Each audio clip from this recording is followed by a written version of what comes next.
मैंने एक दिन कहा था कि जीवन में 4 प्रकार की भक्ति होनी चाहिए। एक प्रभु भक्ति, ईश्वर भक्ति, दूसरी है गुरु भक्ति, चौथी है मातृ पितृ भक्ति और चौथी है देशभक्ति। पहली ईश्वर भक्ति, दूसरी गुरु भक्ति, तीसरी मातृ पितृ भक्ति और चौथी देशभक्ति।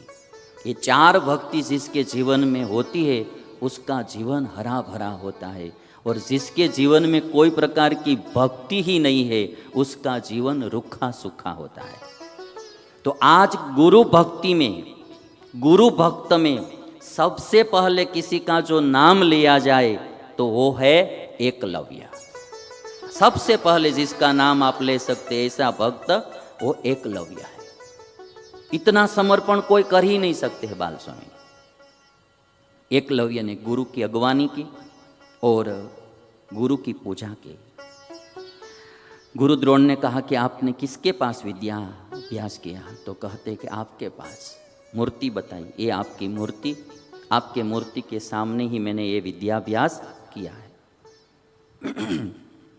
तो गुरु द्रोण ने कहा कि विद्याभ्यास किया है तो गुरु दक्षिणा देनी पड़ेगी, गुरु दक्षिणा देनी पड़ेगी। एकलव्य ने कहा कि मांग लीजिए, मैं गुरु दक्षिणा देने के लिए तैयार हूं।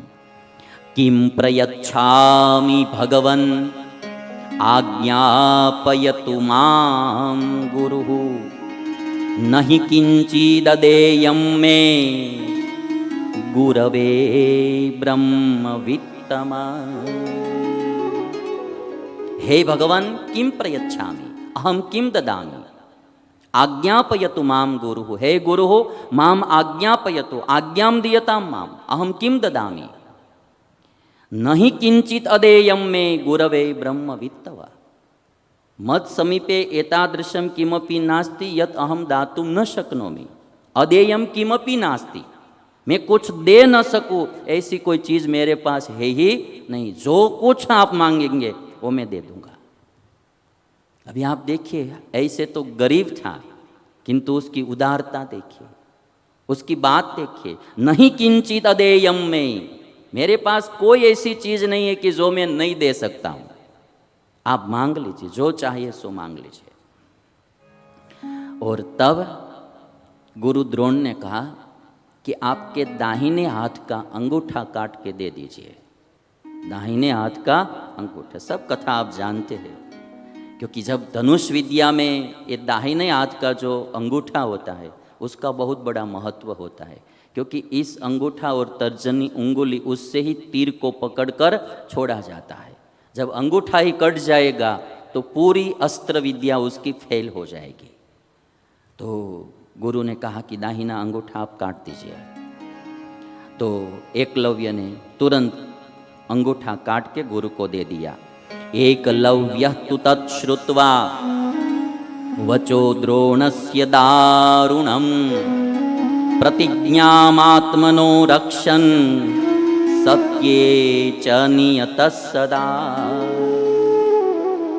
एकलव्यस्तु तच्छ्रुत्वा वचः द्रोणस्य दारुणं। द्रोणस्य वचनं यद्यपि दारुणं अतीव कठोरं कठिनम् आसीत् तथापि तच्छ्रुत्वा सत्ये नियतः एकवारम उक्तम अहम ददामि चेत् ददामि। मैं सत्य से पीछे हट नहीं कर सकता हूँ।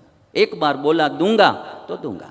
सत्य की रक्षा करने के लिए प्रतिज्ञाम आत्मनः रक्षण, एक बार जो प्रतिज्ञा की उसको पूर्ण करने के लिए तथैव हृष्टवदनः।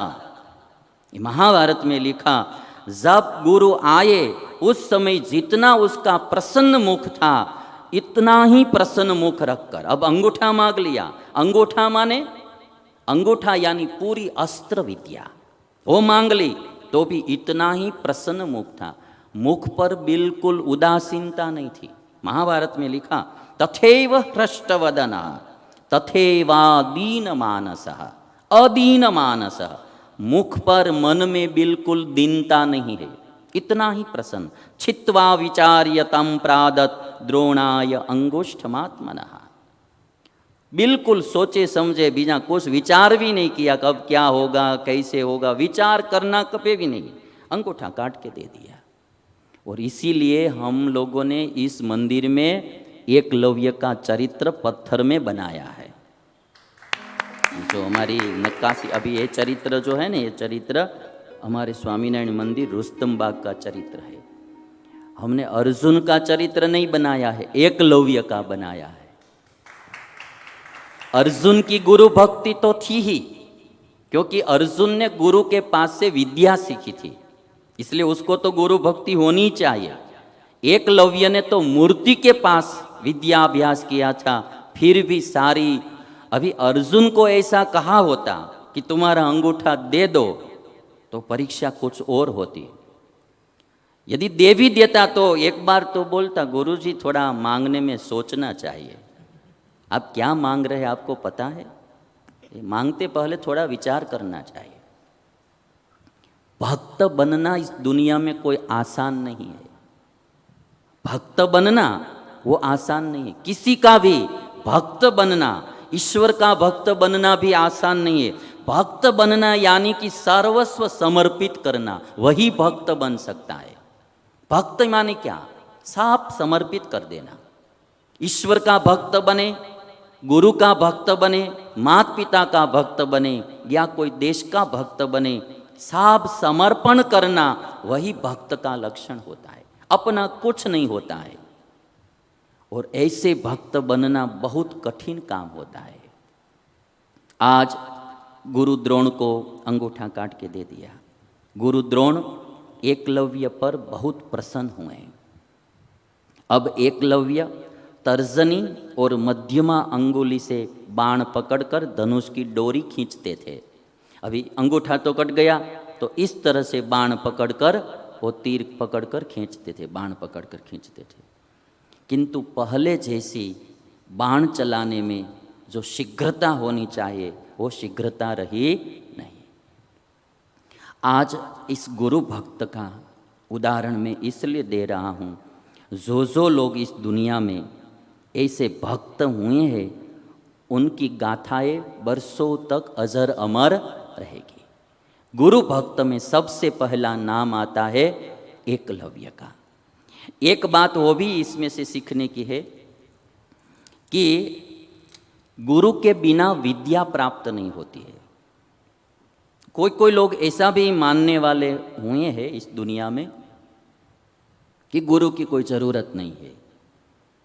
1% ही होंगे, ज़्यादा नहीं होंगे, आधे प्रतिशत या 1% लोग कि भी गुरु की क्या ज़रूरत है।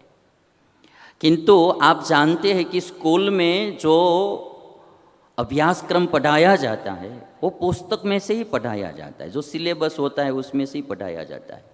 किंतु कोई भी बच्चा घर पे पढ़ के विद्याभ्यास कर सकता नहीं, स्कूल में जाना ही पड़ता है, शिक्षक के पास ही सीखना पड़ता है।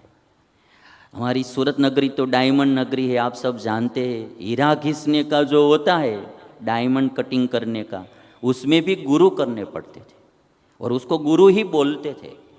और गुरु जो होते थे डायमंड में सिखाने वाले, डायमंड कटिंग सिखाने वाले, वो हर हमेश चाय लेने के लिए भेजते ही रहते थे। कोई भी मेहमान आते थे तो वो जो सिखाऊ कारीगर रहता है, सीखने वाला कारीगर, उसको भेजते थे, जाओ चाय लेके आओ, जाओ मावा लेके आओ। वो शायद वो 4थी मंजिल पर रहती है फैक्ट्री डायमंड की, तो वो बेचारा ऐसे ही सीढ़ियाँ उतरता ही चढ़ता रहता था हर दिन। और गुरु से यदि हीरा टूट जाता है तो वो सीखने वाले के खाते में लगा देता है। ये बहुत होता था ऐसा सब। और अभी वो थोड़ा कुछ हीरा बनाने लगे, डायमंड कटिंग करने लगे, तो छुट्टी नहीं देते थे, 2-3 महीना और रखते थे, क्योंकि उसका जो पूरे दिन में 2-4 हीरा बनाता था वो गुरु के खाते में जमा होता था, इसलिए उसको वो छुट्टी भी नहीं देते थे। तो एक हीरा सीखने के लिए भी, एक थोड़ी सी संगीत कला सीखने के लिए भी गुरु की आवश्यकता होती है। गुरु के बिना ज्ञान होता ही नहीं है।